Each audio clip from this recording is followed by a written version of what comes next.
साल की तरह इस साल भी ऐसा नजर आता है कि रमजान के पहले 4, 5, 6 दिन जो जज्बा होता है आहिस्ता आहिस्ता वो जज्बा मस्जिदों में कम होता नजर आ रहा है। अच्छा, अब ये 6 रोजा तरावी, 10 रोजा तरावी और इसी तरह 15 रोजा तरावी, इसमें हरज नहीं है। लेकिन अगर कोई ये समझता है कि जनाब 10 रोजा तरावी पढ़ ली मैंने, अब तरावी नहीं पढ़नी और अब तरावी मेरी छुट्टी हो गई, तो ऐसा नहीं है। तरावी सुन्नत मौक़दा है। जब तक ईद का चांद नजर नहीं आएगा हमने रोज तरावी पढ़नी है। तो ये आप नियत कर ले, खास तौर पे यहाँ के नमाजी के इंशाअल्लाह हमने अब कल से भी यहाँ मस्जिद में तरावी होगी तो हमने तरावी इंशाअल्लाह कंटिन्यू करनी है इंशाअल्लाह। तो ये एक एक सजदा कीमती है। रमजान में तो लालच होनी चाहिए बंदे को नेकियां कमाने की, और इन्हीं में एक बड़ी नेकी है दुरूद पाक पढ़ना। सुभान अल्लाह, दुरूद पाक ऐसा कमाल का वजीफा है, कब कब कहां कहां और कैसे कैसे काम आता है।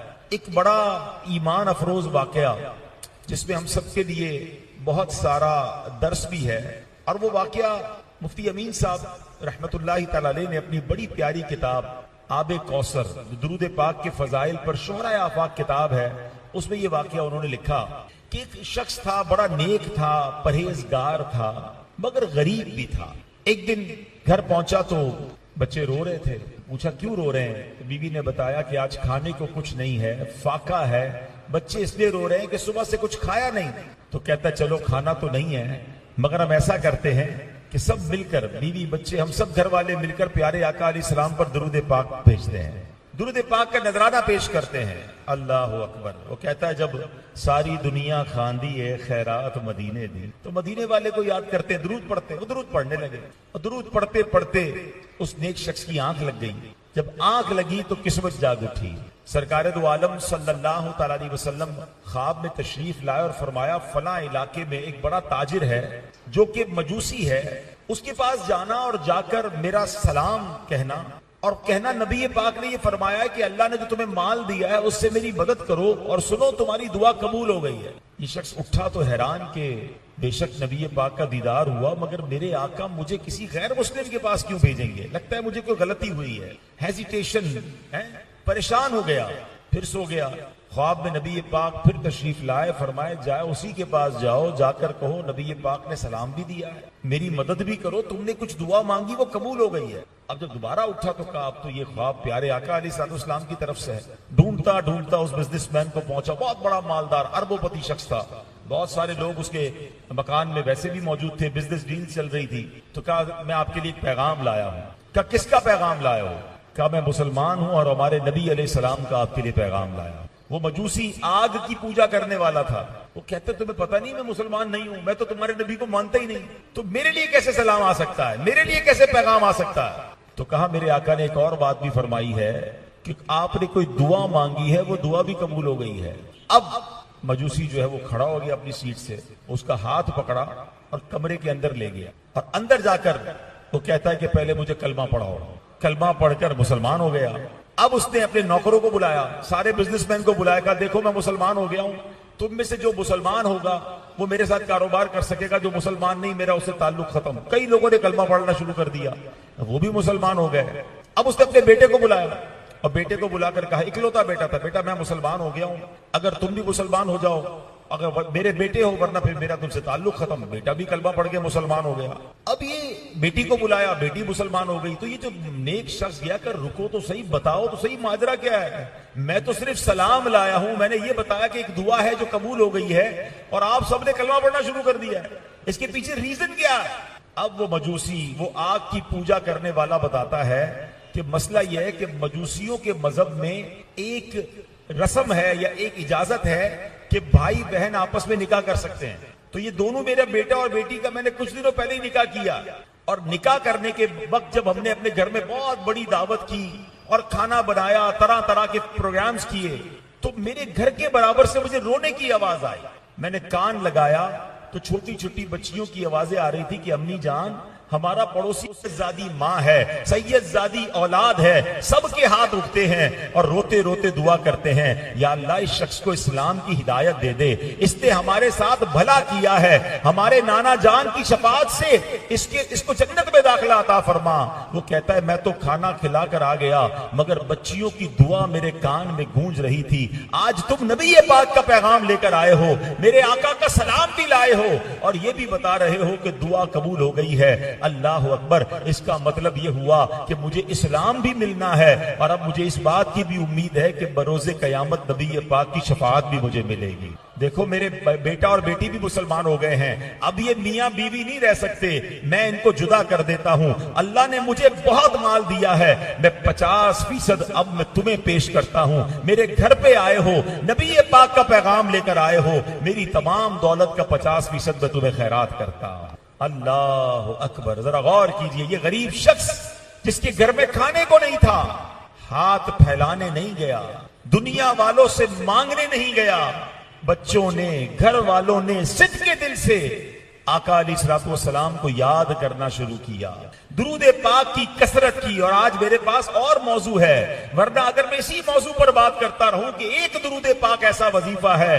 कि कितने दुख दूर कर देता है, कितनी परेशानियां दूर कर देता है, कितने लोगों के कर्जे उतर गए, और ये वाकयात किताबों में मौजूद है। आज हम में से बहुत सारे लोग यहां परेशान होंगे, कोई कर्जे में होगा, कोई बेरोजगार होगा, कोई बीमार होगा।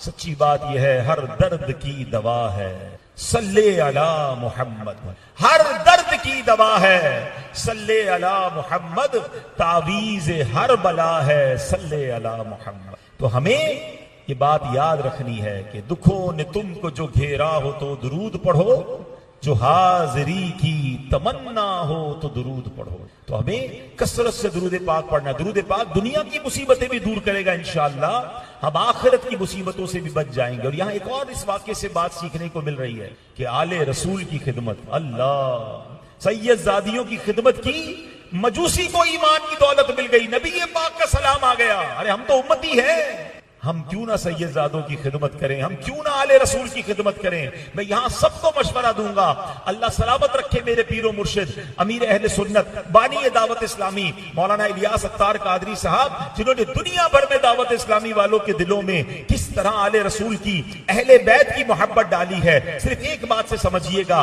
दावत इस्लामी के दो सबसे टॉप लेवल के दीनी काम है। हम कहा करते थे दावत इस्लामी के दो अहम काम, मदनी काफिला, मदनी इनाम। अब मदनी इनाम को हम नेक अमाल कहते हैं, मगर मदनी काफिला कितने टाइम का होता है? 3 दिन। हजरत साहब फरमाते 72 घंटे का मदनी काफिला है। नेक अमाल 72 नेक अमाल। ये क्यों 72 की अदद को पकड़ के बैठे हैं, क्यों गुट्टी में डालना चाहते हैं? क्योंकि 72 करबला वाले थे।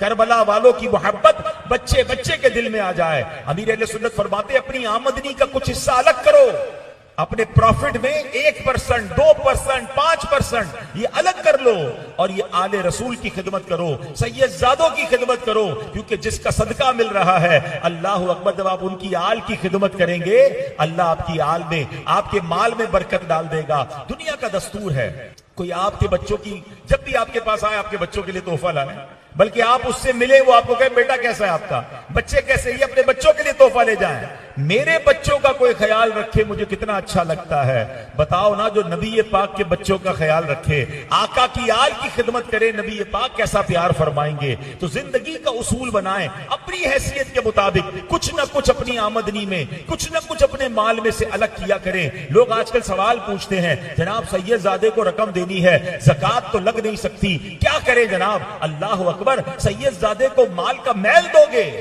अरे होना ये चाहिए, अगर आले रसूल कबूल कर ले तो ये मेरे भाग जागेंगे। मेरा पैसा अगर आका की आल पर लग जाए, याद रखिए, मैं और आप दुनिया में जो कुछ है आज, बल्कि सच्ची बात तो यह कि मैं और आप दुनिया में जो आए हैं, ये सदका है जनाब रसूल पाक अलैहिस्सलातु वस्सलाम का। क्यों? मेरे आका वजहे तख्लीक़े कायनात हैं। He is the reason of the all creation. Ala Hazrat कहते हैं ना, ज़मीनो ज़मां तुम्हारे लिए, मकीनो मकां तुम्हारे लिए, चुनीनो चुना तुम्हारे लिए। आका बने दो जहां तुम्हारे लिए, दहन में ज़बां तुम्हारे लिए, बदन में है जान तुम्हारे लिए। हम आए यहां तुम्हारे लिए, उठे भी वहां तुम्हारे लिए। अरे जिनके लिए आए लाए हैं। और हमें सदका कैसे मिल रहा है? यकीनन हम नातों में तो शेर सुनते हैं कि खाते हैं तेरे दर का, पीते हैं तेरे दर का। कुछ लोगों को कंफ्यूजन हो जाती है क्योंकि हदीसें पढ़ी नहीं है। बुखारी शरीफ की हदीस सुनाता हूं। अल्लाह के नबी अलैहिस्सलाम फरमाते हैं इन्नमा अना कासिमुन वल्लाहु युअती। आका फरमाते बेशक अल्लाह अता फरमाता है, मैं तकसीम करता हूं। अरे सारी दुनिया खांदी है, खैरात मदीने दी। अरे आका का सदका हमें मिल रहा है, वही तो तकसीम करने वाले हैं। तो जब उनके दर से मिला है तो उनकी आल पर खर्च करना ये तो सआदत की बात है। और मिल जाएगा और अता किया जाएगा। तो इस वाक़े से दुरूद पाक की फजीलत भी और आले रसूल की खिदमत का जज्बा भी अल्लाह मुझे और आपको इसका शौक नसीब फरमाए। इस माह रमजान में बहुत सारे गरीबों को ज़कात मिल जाती है, मगर सैयद साहिबान बेचारे परेशान रहते हैं। तलाश कीजिए, आपके आसपास ऐसे लोग होंगे, अपनी आमदनी का कुछ हिस्सा निकालिए, इनकी खिदमत कीजिए। किसी की इफ्तारी अच्छी कर दें, किसी के बच्चों के लिए ईद का इंतजाम कर दें। सुभान अल्लाह, जिस तरह अपने बच्चों की फिक्र कर रहे हैं कि बच्चे ईद वाले दिन क्या पहनेंगे, अगर ज्यादा नहीं कम से कम एक सैयद फैमिली के लिए ईद का वैसा ही पैकेज बना दो जैसा आपने अपने बच्चों के लिए सोचा है। फिर देखो मेरे आका कैसे राजी होते हैं। क्या मालूम यही खिदमत सुभान अल्लाह हमें नबी पाक का दीदार नसीब कर दे। सारी जिंदगी शेर सुनाना है कि आका तेरी नस्ले पाक में है, बच्चा बच्चा नूर का, तू है ऐने नूर, तेरा सब घराना नूर का।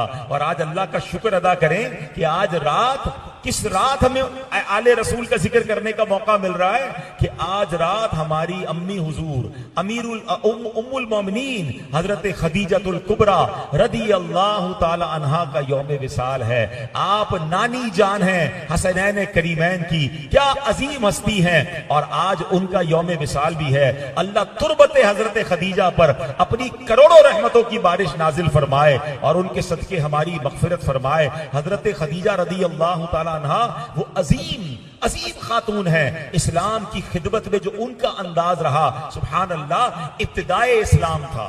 अब यहां मैं क्योंकि बयान लाइव भी जा रहा है, घर की खवातीन भी सुनेंगी, औरत को अपने शौहर के साथ कैसा सपोर्ट करना चाहिए, अपने शौहर के साथ कैसा ख्याल रखना चाहिए। अल्लाह अकबर, हजरत खदीजा की सीरत से सीखने को मिलता है। नबी पाक की उम्र मुबारक 25 साल, हजरत खदीजा की उम्र 40 साल। अब ये जब निकाह हो रहा है, नबी पाक पर अपना सारा माल कुर्बान किया। हजरत खदीजा बड़ी मालदार खातून थी। आज की औरत कहती ये माल मेरा, आपका तो नहीं है, आपको क्यों दूं। अगर शौहर पे बुरा वक्त आया है, औरत को उस टफ टाइम में अपने शौहर का साथ देना चाहिए। नबी पाक ने जब इस्लाम की बात करना शुरू की, जब पहली वही नाजिल हुई, अल्लाह की तरफ बुलाना शुरू किया, अपने पराये हो गए, रिश्तेदार मुखालिफ हो गए, जान के प्यासे हो गए। अल्लाह अकबर, हर तरफ से जनाब टेंशन है। मगर जब नबी पाक घर आते, हजरत खदीजा नबी पाक को दिलासा देती, आपसे कहती हुजूर आप ना घबराएं, आप तो यतीमों की किफालत करने वाले हैं, आप तो अल्लाह के सच्चे नबी हैं, आप गरीबों का ख्याल रखने वाले हैं, हुजूर आपको कुछ नहीं होना। अल्लाह अकबर, घर से सपोर्ट होता था, नबी पाक का साथ देती। हजरत खदीजा वो अजीम हस्ती है। याद रखिए, दुनिया में सबसे पहले नमाज हजरत जिब्राइल ने नबी पाक को प्रैक्टिकल करके बताया। फिर प्यारे आका ने सबसे पहले वुजू और नमाज पढ़ी, और नबी के पाक के बाद अगर किसी ने वुजू का तरीका सीखा और नमाज पढ़ी तो वो हजरत खदीजतुल कुबरा रदी अल्लाह ताला अन्हा, वो ऐसी हमारी अम्मी हुजूर। अल्लाह अकबर और सुभान अल्लाह। अब जरा यहां मैं अपनी घर की जो माएं बहनें मुझे सुन रही हैं या बाद में सुने, उनके लिए दर्स है कि अपने घर वालों को प्रेशर ना दिया करें। आजकल महंगाई का दौर है, आजकल टेंशन है, लोगों के कारोबार में बड़े प्रॉब्लम्स हैं, लंबी लंबी लिस्टें हैं, मुझे ये भी चाहिए, मुझे ये भी चाहिए, मैं नहीं जानती कहां से ला कर दो। और उसके नतीजे में हो क्या रहा है कि या तो मर्द डिप्रेशन का मरीज बन रहा है, या अल्लाह ना करे हराम कमाने की तरफ जा रहा है, या चोरी की तरफ जा रहा है, या रिश्वत की तरफ जा रहा है। और एक वक्त आता है कि घर वालों के प्रेशर की वजह से वो कोई नाजायज काम करता है, फिर पुलिस आती है घर पे। पहले जमाने की औरतें कैसी होती थी, मर्द जब बाहर जाता था ना कमाने के लिए, तो कहती देखो हलाल कमा कर लाना, हराम मत लाना, हम थोड़े पर गुजारा कर लेंगे, हम अल्लाह की नाराजगी नहीं चाहते। मगर आज ये जुमले होते हैं, तुम्हें जहां से लाना है लाओ, हमारी डिमांड पूरी करो। तो मेरी माओं से गुजारिश है, मेरी बहनों से गुजारिश है, अपने वालिद, अपने भाई, अपने शौहर, उसको इतना प्रेशराइज ना करें। एक जुमला याद कर लें, जिस औरत ने मुश्किल वक्त में अपने शौहर का साथ दिया है, अल्लाह ने उसको अच्छे दिन जरूर दिखाए हैं, फिर अल्लाह ने उसको उरूज अता किया है। तो ऐसे मौके पर साथ देना होता है। और बीबी खदीजतुल कुबरा रज़ी अल्लाह तआला अन्हा ने बहुत टफ टाइम था, मगर नबी पाक का कैसा साथ दिया। और फिर सरकारे दो आलम अलैहिस्सलाम का बीबी खदीजा से प्यार कैसा था कि जब नबी पाक उनका विसाल हो गया, उसके बाद नबी पाक उनकी सहेलियों को, उनके रिश्तेदारों को तहाइफ भिजवाया करते और फरमाते थे कि खदीजा ने मुझे उस वक्त याद रखा, उसने उस वक्त साथ दिया जिस वक्त मेरा कोई साथ देने वाला नहीं था। अल्लाह अकबर। तो ये बातें हमें याद रखनी है कि अगर कोई जिंदगी में हमारे साथ अच्छा काम करे, हमारे साथ कोई अच्छा बर्ताव करे, तो हमें बाद में उसका एहसान भी मानना है। लोग मुश्किल वक्त में साथ देने वालों को फिर अच्छे वक्त आ जाए तो भूल जाते हैं। नहीं नहीं, हमें उन लोगों को बाद में भी याद रखना है, उनके लिए दुआएं करनी है। तो ये एक अच्छे इंसान की निशानी होती है। तो बहरहाल मेरे प्यारे इस्लामी भाइयों, बड़ा मुबारक महीना हमारे दरमियान है। और चूंकि यहां आज खत्म कुरान हुआ है और सुभान अल्लाह, कुरान पाक ये वो अजीम नेमत है। कुरान पाक राह हिदायत है, किताब हिदायत है। मगर हमारा मामला ये है कि हम कुरान से ये कहते तो है कि वो किताब हिदायत है, मगर उससे हिदायत कौन ले रहा है। मैं आपसे पूछूं कारोबार कहां से सीखा, तो कारोबार तो मार्केट से सीखा। अच्छा जनाब, आपने अदालत के उसूल कहां से सीखे, वो तो गैर मुस्लिमों की किताबों से हम लेते हैं। अच्छा माशरती उसूल किधर से सीखने हैं, वो फला मुल्क की इकोनॉमी बड़ी अच्छी है उससे सीखना है। हिदायत जो है कुरान को कहते हैं, मगर हिदायत लेने के लिए कुरान से कोई तैयार नहीं, क्योंकि कुरान पढ़ते नहीं है, कुरान अंडरस्टैंड करते नहीं है। ये तो ऐसे ही है कि किसी घर, किसी बंदे की तिजोरी में करोड़ों रुपए पड़े हुए हों, सोने चांदी के जेवरात हों, और वो दूसरों से भीख मांगता फिरे, तो लोग क्या कहेंगे, कितने अजीब आदमी हो भाई, इतना सारा माल पड़ा है वो खर्च करो ना। तो कुरान हमारे पास है, मगर हम दूसरों से रहनुमाई मांग रहे हैं। काश हम कुरान से गाइडलाइन लेना शुरू कर दें, फिर देखें हम कितनी तरक्की करते हैं। चूंकि वक्त थोड़ा है आज अल्हम्दुलिल्लाह, चूंकि खत्म कुरान कराची में कई जगहों पर हो रहे हैं, तो मुझे आज 3 बयानात में जाना है। तो पहला बयान यह है, तो मैं 1-2 आयतें कुरान की। अल्लाह अकबर। कुरान यकीन करें, मोहब्बत कर लें, आप कुरान से दोस्ती कर लें। कुरान ऐसी गाइडलाइन है, और जब कुरान से कोई बात डायरेक्टली समझ आती है ना, तो दिल झूम उठता है। पहले तो कुरान की अहमियत को इस बात से समझिए कि आपको जिससे प्यार होता है, बताओ उससे बातें करने को जी चाहता है ना, है? बंदा कहता है या तो मैं उससे बातें करता रहूं या उसकी बातें सुनता रहूं। जिससे प्यार है ना, उसकी बातों से जी नहीं भरता। बताओ ना, कुरान किसकी बातें हैं, कुरान किसका कलाम है? कुरान अल्लाह का कलाम है। जब आप कुरान पढ़ें और उसको जब अंडरस्टैंड करेंगे, तो आपको महसूस होगा, फील होगा कि रब आपसे बात कर रहा है। अरे इससे बड़ी क्या बात होगी, फिर जी कब चाहेगा कुरान को क्लोज करने का, बंद करने का। सुभान अल्लाह। और जब आपको, आपका जी चाहे आप अल्लाह से बात करें, तो नमाज पढ़ना शुरू कर दें। तो नमाज और कुरान ये 2 वे कॉन्वर्सेशन है। या दुआ करें, आप अल्लाह से बात कर रहे होते हैं। यानी अल्लाह से बात करना कितना आसान है, मगर ना आज अल्लाह से बात करने का टाइम है, ना सुनने का टाइम है। अब कुरान की एक आयत जरा देखिएगा। हमें दुनिया में कहा जाता है लालच मत करो, कुरान एक लालच करने की तरगीब दे रहा है। अल्लाह अकबर। कुरान कहता है वफी ज़ालिका फल्यतनाफसिल मुतनाफिसून, और ललचाने वालों को तो इसी पर ललचाना चाहिए। किस पर ललचाना? जन्नत की नेमतों पर ललचाना। लालच करनी है कि जन्नत में इतना कुछ है, तो मैंने जन्नत की तरफ दौड़ लगानी है, जन्नत वाले काम करते रहना है। एक और जगह अल्लाह कुरान में फरमाता है वसारिऊ इला मगफिरतिम मिर रब्बिकुम व जन्नतिन अर्दुहस समावातु वल अर्द, और अपने रब की बख्शिश और उसकी जन्नत की तरफ दौड़ो जिसकी वुसअत आसमानों और जमीन के बराबर है। हाय हाय, कुरान कह रहा है दौड़ो जन्नत की तरफ, भागो, आगे बढ़ो। हमने भी आयत कई बार सुनी है, मगर देखिए एक सहाबी ने सुनी और उन्होंने क्या किया। उस वक्त इब्ने कसहम नामी एक अंसारी सहाबी नबी पाक के पास मौजूद थे और झूम गए इस आयत को सुनकर। वारफ्तगी में कहते वाह वाह। नबी पाक ने फरमाया तुमने वाह वाह क्यों कहा? अर्ज करते हैं हुजूर, अगर मैं जन्नत में दाखिल हो पाऊं तो क्या जन्नत मेरे लिए वसी हो जाएगी? फरमाया बिल्कुल। अर्ज किया हुजूर, मेरे और जन्नत में फासला कितना है? बस यही है कि क्योंकि गजवा हो रहा था, जंग हो रही थी। फरमाया दुश्मन के सामने पहुंचो, राह खुदा में शहीद हो जाओ, अल्लाह एक है इसकी गवाही दो। वो उस वक्त हाथों में उनकी खजूरें थी, खजूरें खा रहे थे। तो क्या किया उन्होंने, और खजूरें एक तरफ रखी और कहा ए दुनिया के खाने मुझसे दूर हो, मैं तो चला जन्नत में है। और सुभान अल्लाह जिहाद में चले गए और थोड़ी देर बाद शहीद हो गए। यानी इतनी देर भी इंतजार नहीं किया कि मैं ये खजूरें कंप्लीट करूं। कहते ये दुनिया का खाना नहीं चाहिए, क्योंकि रब ने फरमाया है कि जन्नत की तरफ दौड़ो। अल्लाह अकबर। आज जन्नती काम हमारे सामने होते हैं, मस्जिद से अजान की आवाज आती है, हम कहते हैं बाद में नमाज पढ़ूंगा। देखिए ना माशाअल्लाह आज मस्जिदें भरी हुई हैं, क्या रमजान के बाद भी ये हाल होता है? मैं तो एक और बात गौर कर रहा था, आज आपने जुम्मा पढ़ा होगा, जुम्मे की नमाज में रमजान में कितनी पब्लिक होती है? इतनी पब्लिक रमजान के बाद जुम्मे में क्यों नहीं होती? इसका मतलब कुछ लोग ऐसे भी हैं जो रमजान के बाद जुम्मा भी नहीं पढ़ते, वरना जुम्मा तो बराबर होता ना भाई। चले आप कहते हैं आम नमाजें नहीं पढ़ रहे, जुम्मा तो हर बंदा पढ़ता है, तो भाई हर जुम्मे में रमजान में डबल क्यों हो जाता है मामला? रोडें फुल हो रही हैं, मस्जिदें हाउसफुल। तो मैं सोचने लगा, एक तरफ तो खुशी होती है कि माशाल्लाह इतने नमाजी आ गए, एक तरफ गम हो रहा था कि उसका मतलब बहुत बड़ी तादाद वो है जो रमजान के बाद भी जुम्मा नहीं पढ़ते, सिर्फ रमजान में ही जुम्मा पढ़ रहे हैं। अल्लाह अकबर। आप बताइए क्या रमजान में ही नमाज फर्ज है? नहीं जनाब, नमाज एक ऐसा फर्ज है जो सबसे पहला फर्ज है। हम किसी को कहें ना वो शराबी है, ओ शराबी है, ओ ये बदकारी कर रहे, जुआरी है, कितना लोग बुरा समझते हैं। इन सबसे बड़ा गुनाहगार बेनमाजी है, मगर उसको कोई बुराई नहीं समझ रहा क्योंकि बहुत बड़ी तादाद नहीं पढ़ रहे। हालांकि नमाज सुभान अल्लाह ये प्रैक्टिकल जन्नत में ले जाने वाला काम है।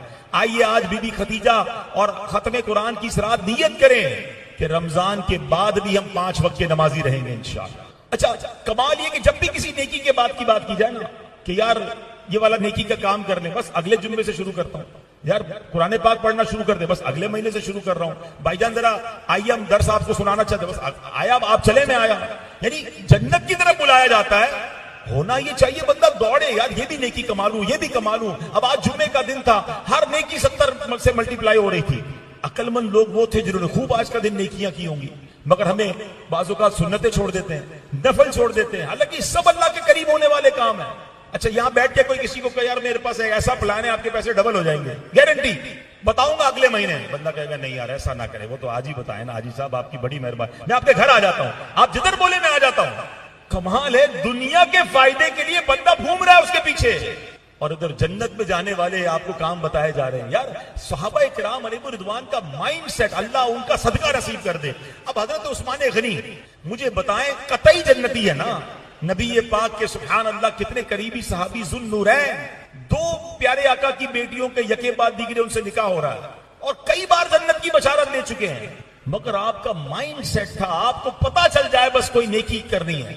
एक बार नबी पाक अलैहिस्सलाम जब मक्का पाक से मदीना मुनव्वरा मुसलमान पहुंचे तो पानी की जरूरत थी, तो नबी पाक अलैहिस्सलाम ने एक मीठे पानी का कुआं था, तो उसको फरमाया कि ये कुआं दे दो, इसके बदले मुझसे जन्नत में कुआं ले लो।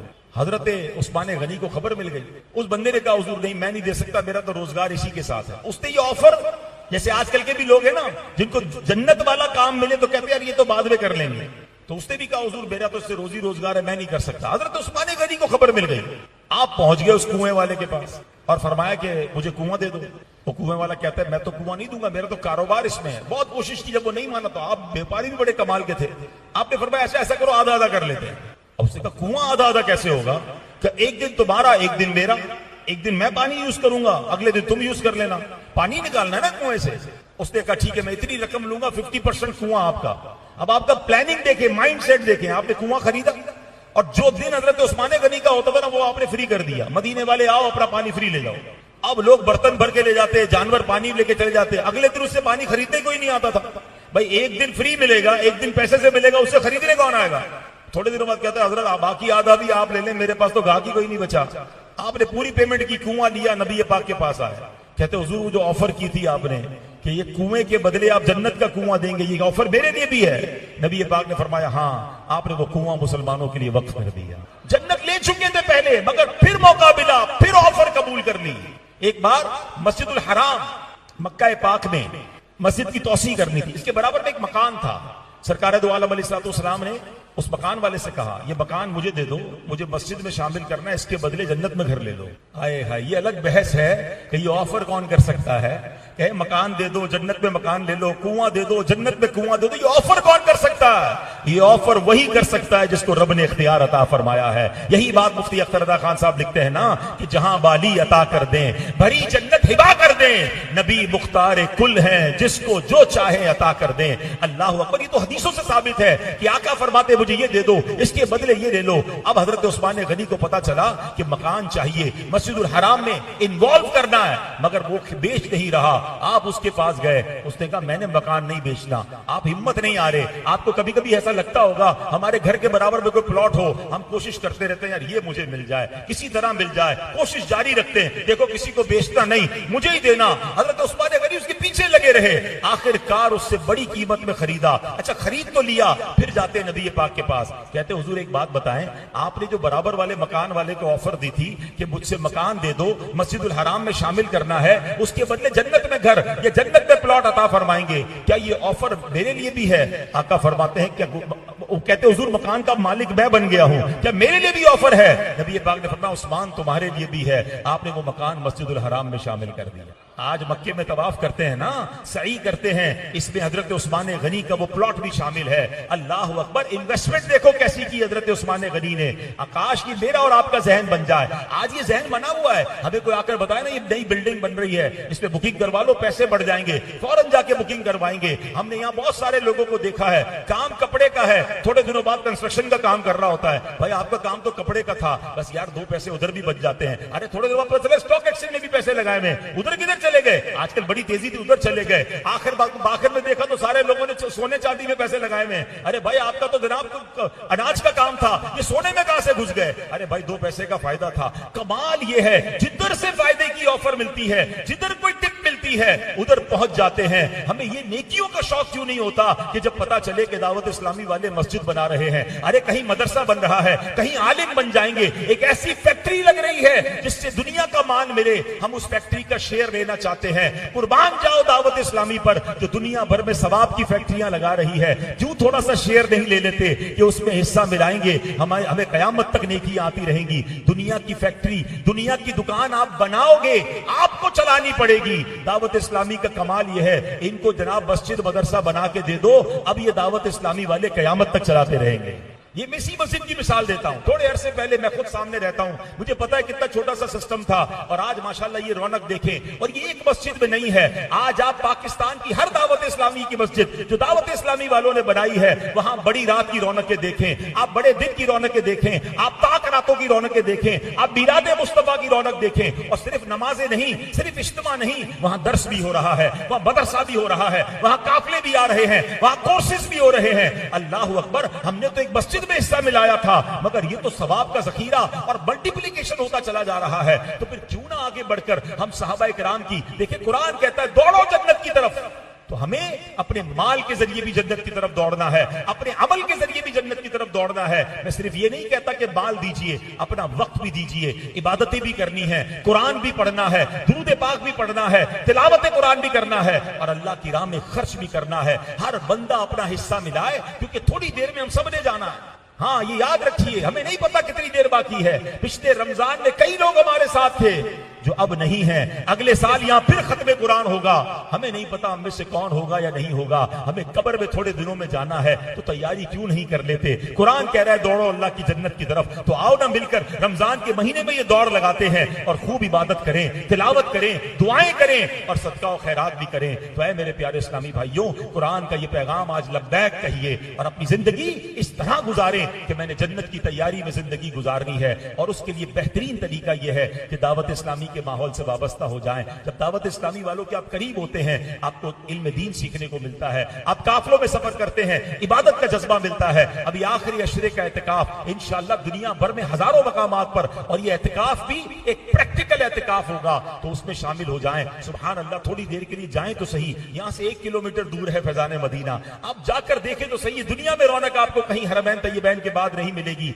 कि जहां 5000 के करीब लोग इस वक्त मौजूद हैं, और पूरे पाकिस्तान बल्कि दुनिया के कई मुल्कों से 1 महीना का एहतिकाफ करने के लिए आए हैं। वो क्यों आए हैं उस मस्जिद में? क्या हम लग्जरी खाने खिलाते हैं? क्या उनको नरम बिस्तरों पर सुलाते हैं? अरे बेचारे फर्श पर सो रहे हैं, सादे खाने खा रहे हैं, मगर इसलिए आए हैं कि जन्नत की तरफ दौड़ लगानी है, इसलिए इसलिए आए हैं कि इल्म दीन सीखना है, अल्लाह के वली की सोबत हासिल करनी है। तो ऐ कराची वालों, हमारे पास तो नेमत है, हम कम से कम इफ्तार में पहुंच जाया करें ताकि उन रिक्कत अंगेज दुआओं में शामिल हो। कभी रात को पहुंच जाएं जहां मदनी मुज़ाकरे की बरकतें लूटें। तो मैं गुजारिश करूंगा कि रमजान की रातों में फैजान मदीना भी जरूर जाया करें। और आखिरी अर्ज जो मैंने बयान के दौरान तो कर ही दी कि अपने अतियात में, अपनी ज़कात में, अपने डोनेशन में अपनी दावत इस्लामी का साथ दें। और इस बार फितरे की अगर बात करें तो रमजान के आखिर में ईद से पहले फितरा देना होता है। इसमें भी माशाअल्लाह हदीस पाक के जरिए ये रहनुमाई मिलती है कि फितरा 4 किस्म का है, गंदुम का, जौ का, किशमिश का और खजूर का, और अजवा खजूर का भी फितरा है।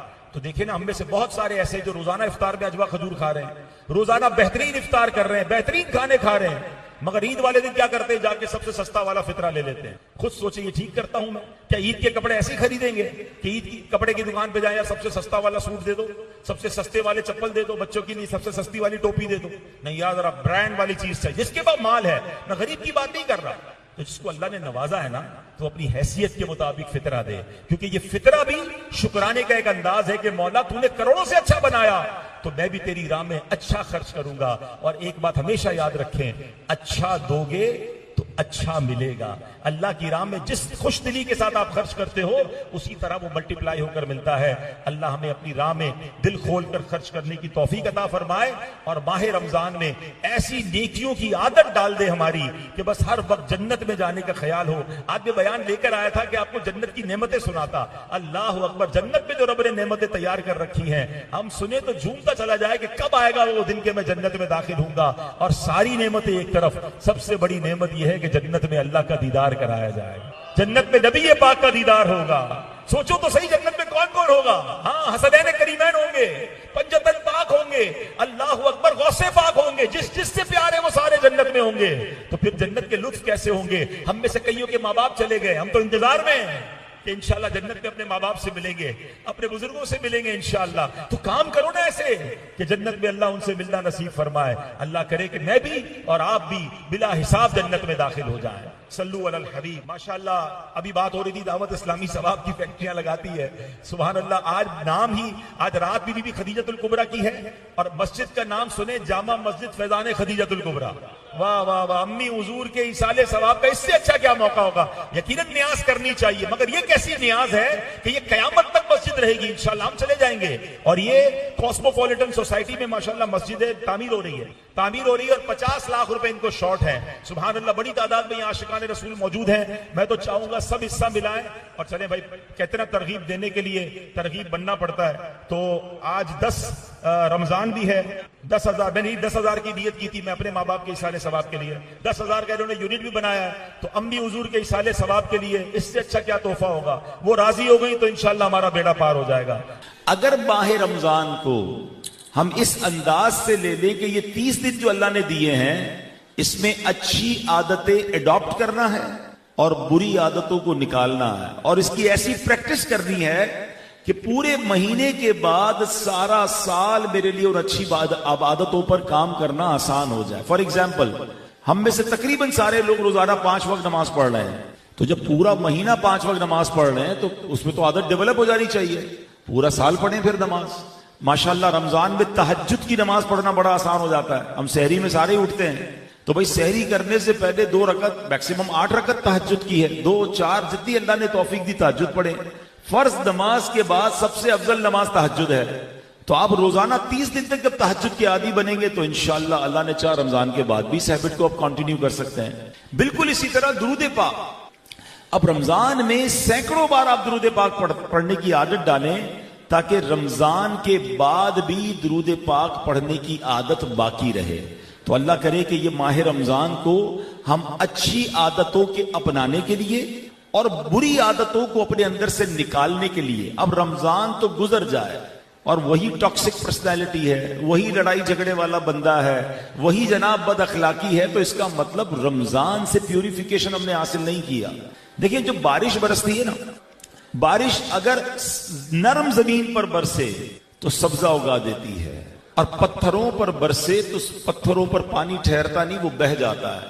कसूर बारिश का नहीं होता, कसूर जमीन का होता है कि वो जमीन कैसी है। रमजान में रहमत की बारिश बरस रही है, अब मैं देखूं कि रमजान के इस मुबारक महीने में मेरे दिल में इबादत के फूल खिले, मेरे अंदर अखलाक की कलियां खिली, मेरी दिल की जमीन पर कोई सब्जा उगा, या रमजान तो आया मगर फर्क कुछ ना पड़ा, वही अंदाज, वही लड़ना, वही झगड़ना, वही गुस्सा, वही गलत काम, तो फिर इसका मतलब मेरी दिल की जमीन इतनी सख्त है कि माह रमजान भी मुझ पर कुछ असर ना डाल सका। नहीं मेरे प्यारे इस्लामी भाइयों, कुरान कहता है तुम पर रोजे इसलिए फर्ज किए गए लअल्लकुम तत्तकून, ताकि तुम तकवा इख्तियार करो।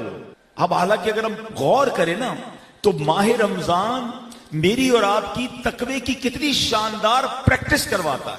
तकवा किसको कहते हैं? अल्लाह से डरना, गुनाह करते वक्त ये बात का ख्याल आ जाना कि रब देख रहा है।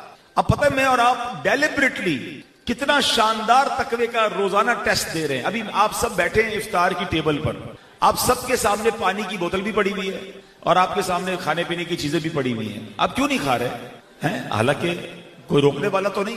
क्या ख्याल आएगा? अल्लाह देख रहा है। अच्छा चले, आप कहेंगे यहां तो लोग है ना, अकेले में कौन खाता है? घर में कई लोग इस वक्त होंगे, हमारे बच्चे होंगे, माएं बहनें घर में है, कोई अगर कमरे में ना हो, आप अकेले हैं घर में, फ्रिज खोले चीजें मौजूद हैं, आप इफ्तार से पहले क्यों नहीं खाते? क्या वजह है? अल्लाह देख रहा है। अच्छा इसको तो चले फिर भी खाना पीना है ना। आप जब वजू किए, आपने असर में वजू किया होगा, हमने मुंह में पानी लिया था, हैं? बराबर में वजू खाने पर बैठे बंदे को भी पता नहीं चलेगा कि ये घूंट अगर हम अंदर उतार लें, किसको पता है? लेकिन एक कतरा आपने नहीं उतरने दिया। What was the reason? कोई नहीं देख रहा था, अब आपके मुंह में पानी था, हलक और मुंह में 1 इंच का फर्क था, क्यों नहीं खाया आपने?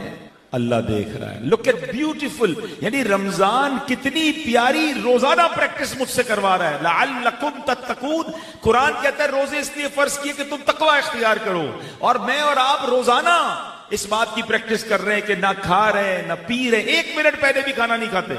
अच्छा सहरी का वक्त खत्म हो गया, अभी कोई चीज बाकी रह गई थी, बंदा कहता नहीं यार, अरे भाई खा लो, नहीं अल्लाह देख रहा है। कोई नहीं देख रहा मगर रब देख रहा है। अब मेरा सवाल है आप सबसे, जो रब मुझे और आपको खाने पीते हुए देख रहा है, वो झूठ बोलते हुए नहीं देख रहा? ये सिर्फ खाने पीने में तकवा क्यों है? हदीस पाक सुनाता हूं, सरकार दो आलम सल्लल्लाहु अलैहि वसल्लम ने फरमाया, जो शख्स माह रमजान में अपनी जबान को बुरी बात से ना रोक सके, हदीस पाक का मजमून है, अल्लाह को उसके भूखा प्यासा रहने की कोई हाजत नहीं है। भूख का रोजा है, जबान का रोजा नहीं, खाने पीने का रोजा है, आंख का रोजा नहीं, खाने पीने का रोजा है, कान का रोजा नहीं। ये कैसा रोजा है? रोजा यह है कि मेरी जबान भी रोजे से हो, मेरी जबान से कैसे किसी को तकलीफ पहुंचे, मेरी जबान से झूठ कैसे निकले, मेरी जबान से लड़ाई कैसे हो। रमजान को माहे सब्र कहा गया, मगर हाल यह है कि रमजान में शायद सबसे ज्यादा बेसब्री देखने को मिलती है। अभी असर के बाद आप जाएं रोडों पे, बात बात पर लड़ाई हो रही होगी, सबने रोजा रखा है, भाई रोजा रखा है इसका मतलब लड़ने की इजाजत थोड़ी मिल गई है, लेकिन सब्र हमारे अंदर नहीं रहा। तो ऐ मेरे प्यारे इस्लामी भाइयों, हमें माह रमजान को अपनी अच्छी आदतों को डेवलप करने के लिए गुजारना। ये महीना माह सब्र है, ये महीना माह सखावत है। रमजान की अहमियत को समझना हो ना, सुभान अल्लाह। तो एक ही हदीस काफी है, वैसे तो बहुत सारे फजाइल हैं, मगर एक हदीस पाक में आता है, मेरे आका अलैहिस्सलाम फरमाते हैं कि अगर मेरी उम्मत को मालूम होता कि रमजान क्या है तो वो तमन्ना करती कि सारा साल ही रमजान हो। अब आप गौर करें, इससे मतलब समझिए कि रमजान की अहमियत क्या है।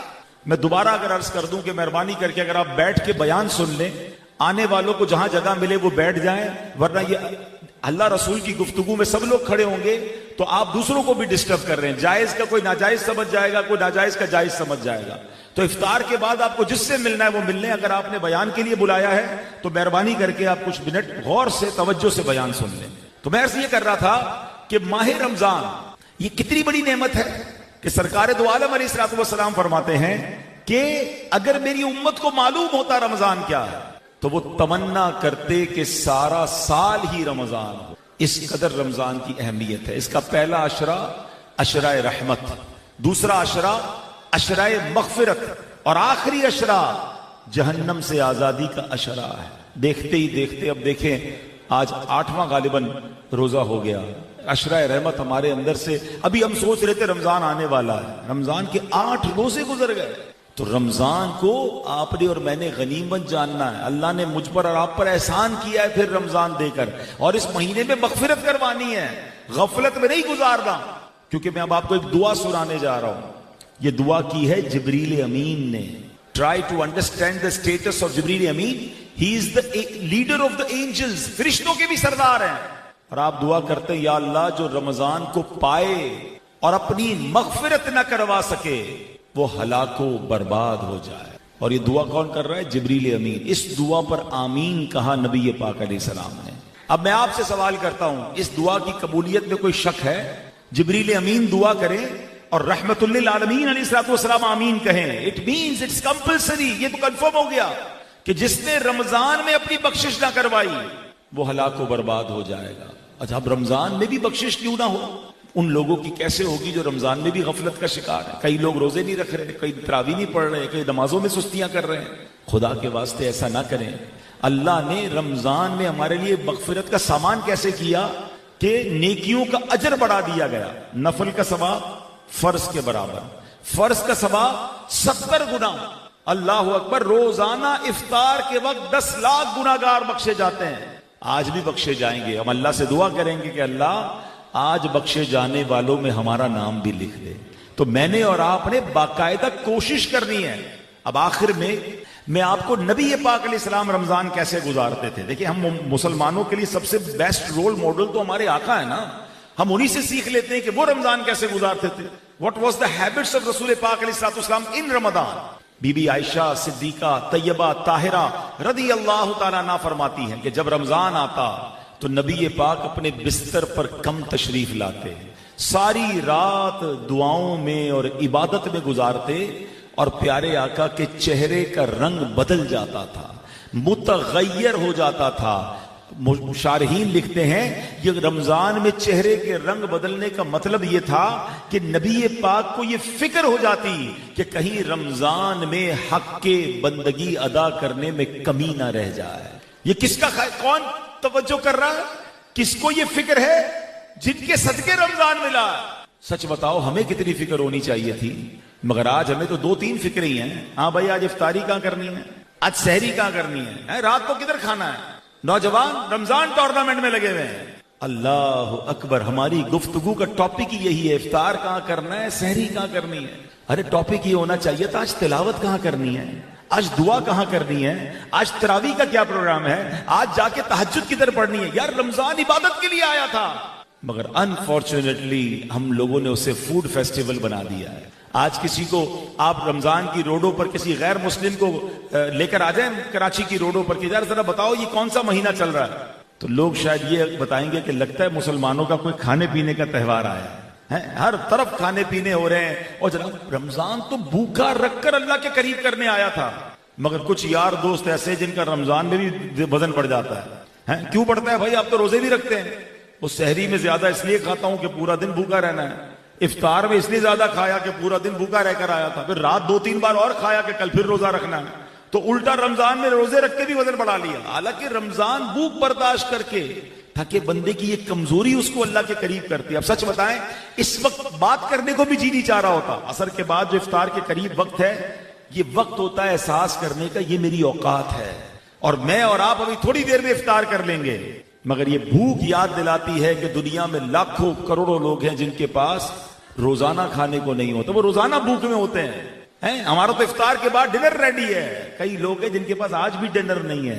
रमजान ये एहसास दिलाने आता है। नबी पाक अलैहिस्सलाम का एक और अंदाज, रमजान में प्यारे आका जिब्रील अमीन अलैहिस्सलाम के साथ कुरान का दौर फरमाते और उसके बाद इतनी सखावत फरमाते कि रिवायतों में आता है तेज आंधी से ज्यादा नबी पाक सखावत फरमाते, हर आने वाले साइल को देते।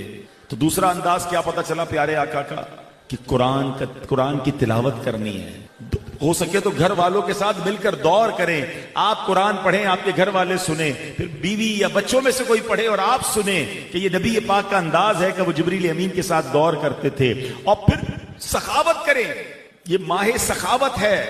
माशाअल्लाह कई लोग तो अपनी पूरी ज़कात अदा करते हैं, मगर चूंकि रियल एस्टेट के लोग बैठे हैं, अब बहुत बदकिस्मती के साथ मुझे कहना पड़ रहा है कि अब बहुत बड़ी तादाद ऐसी बनती जा रही है जो अपनी ज़कात पूरी नहीं दे रही।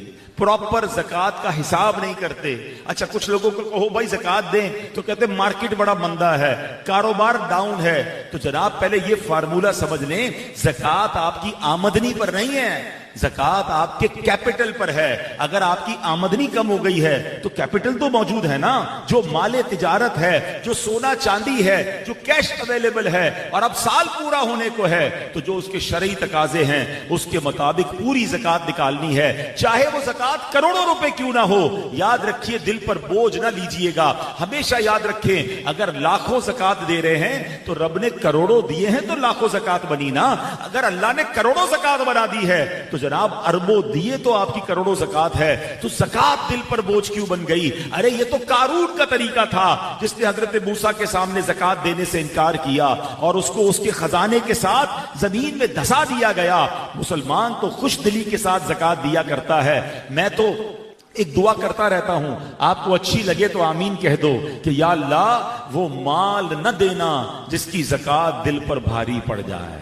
ए अल्लाह वो माल दे जिसकी ज़कात में खुश दिली से अदा करूं।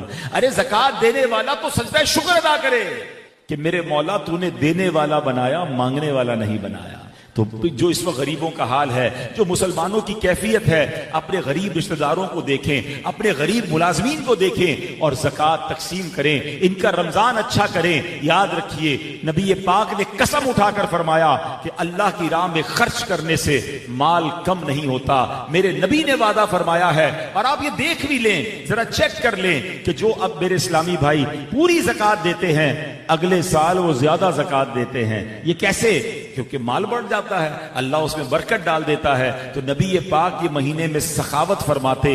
आप भी नियत कर लें कि आपने खूब सखावत करनी है, और अपने रिश्तेदारों, अपने मुलाजमीन को देखने के साथ साथ मैं गुजारिश करूंगा कि दावत इस्लामी जो दुनिया भर में दीन मतीन की खिदमत कर रही है, 150 से ज्यादा मुल्कों में दीन का पैगाम पहुंचा चुकी है। 19,000 से ज्यादा मदरसे हैं जिनमें लाखों बच्चे बगैर फीस के कुरान पाक और दरसे निजामी कर रहे हैं। इस उम्मत को लाखों हाफिज कुरान और उलमा और नाजरा पढ़ने वाले दावत इस्लामी ने दिए, और अल्लाह की रहमत से वेलफेयर के काम देखें तो दुनिया के कई मुल्कों में अल्हम्दुलिल्लाह मुसलमानों की इमदाद का सिलसिला जारी है। इस वक्त भी फलस्तीन की वादियों में दावत इस्लामी के मुबल्लिगीन मौजूद हैं। माजूर बच्चों के सेंटर हों, यतीम खाने हों या क्लिनिक्स हों, दावत इस्लामी बनाती चली जा रही है। तो मेरी गुजारिश है कि इस बार अपनी ज़कात में, अपने फितरे में अपनी दावत इस्लामी को याद रखें। आखिरी बात करके दुआ की तरफ चलते हैं। रमजान के बाद हमें ईद से पहले फितरा देना होता है। अच्छा, फितरे में भी हम सबसे सस्ती कैटेगरी वाला फितरा लेते हैं। आजकल 300 रुपए गंदुम का फितरा है। लेकिन जनाब मैं सवाल ये करूंगा कि जिस तरह के लोग यहाँ बैठे हैं, क्या ईद के कपड़े सबसे सस्ते वाले पहनते हैं? क्या ईद के जूते सबसे सस्ते वाले लेते हैं? तो जनाब ये फितरा सबसे सस्ता वाला क्यों? ये शुक्राने का अंदाज है कि जब रब ने हमें अच्छा बनाया है तो जो फितरे में कैटेगरीज नबी पाक ने बयान फरमाई कि जौ का भी फितरा है, खजूर का भी फितरा है, किशमिश का भी फितरा है, तो जनाब हम अच्छा फितरा दें। अल्लाह की बारगाह में ये कहकर फितरा दें कि ऐ मौला तूने पूरा रमजान बेहतरीन इफ्तारी करवाई, अब फितरा भी तेरी राह में मैं बेहतरीन अदा करूंगा। जो ज्यादा अच्छा देता है अल्लाह उससे ज्यादा अता फरमाता है। रब्बे करीम से दुआ करता हूं कि रब्बे करीम इस महीने में हमें खूब सखावत